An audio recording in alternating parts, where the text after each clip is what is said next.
So in this video we're going to solve some values using the force equals mass times acceleration formula. This isn't a video about Newton's second law of motion, however it's just about doing some maths behind it.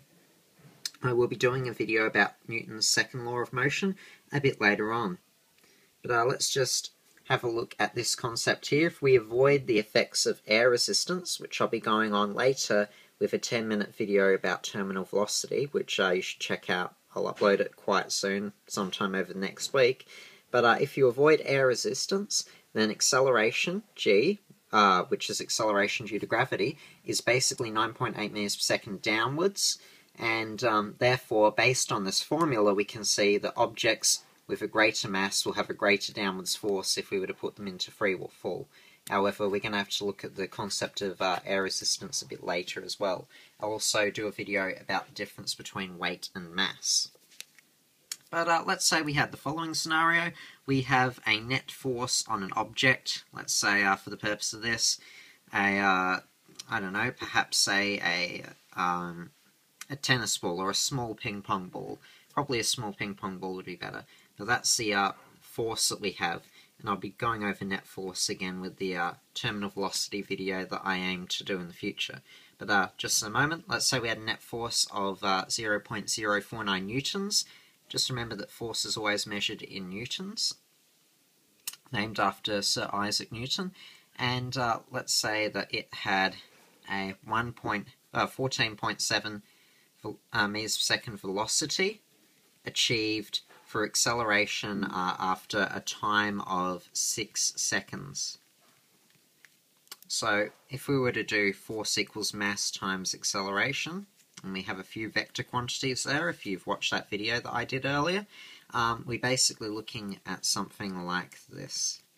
We're just substituting in the Newton value for force, and then we have mass, and then we have to work out what acceleration is, but we have enough information to be able to do it. So if this is the velocity achieved after 6 seconds, then that is going to be our final velocity. And if we have a look at the acceleration formula, which I've gone over a few times before, we can substitute that in. So 14.7 is the speed after that, and the initial velocity is obviously 0, because, well, it's obviously starting from rest and accelerating. And that becomes over 6. So we end up with 14.7 over 6, because we can just get rid of that because the initial velocity is 0. Now, when we calculate that and get an actual acceleration figure, I'll just plug it into my calculator now. 14.7 divided by 6, we end up getting 2.45. And that's meters per second squared, of course. So now we have our acceleration value. So I'll just move that onto the flip side of this page. And acceleration equals 2.45 meters per second squared, and our force was 0.049 newtons. And we can start doing some algebraic rearranging and calculations. So we have 0.049 equals mass times acceleration. As I said before, just substitute it in. And because we've deduced acceleration, or derived acceleration, we know that that's 2.45. Now, in terms of actually getting m on its own, because we just want to find out the mass of this object, this ping pong ball or tennis ball, as I said, just remember the neat trick that I did in that large equations of motion video. If it's in the numerator on the right-hand side, you move it to the denominator on the left-hand side. So we get 0.049 over 2.45 equals m.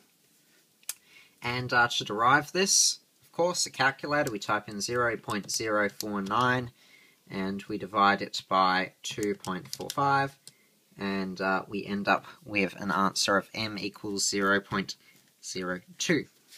Now, I'll just point this out, but the SI units for weight or grams, etc., well, for weight is grams, sorry, I should say, is kilograms. So if the SI unit for weight is kilograms, then we're looking at 0.02 kilograms. And that's basically 2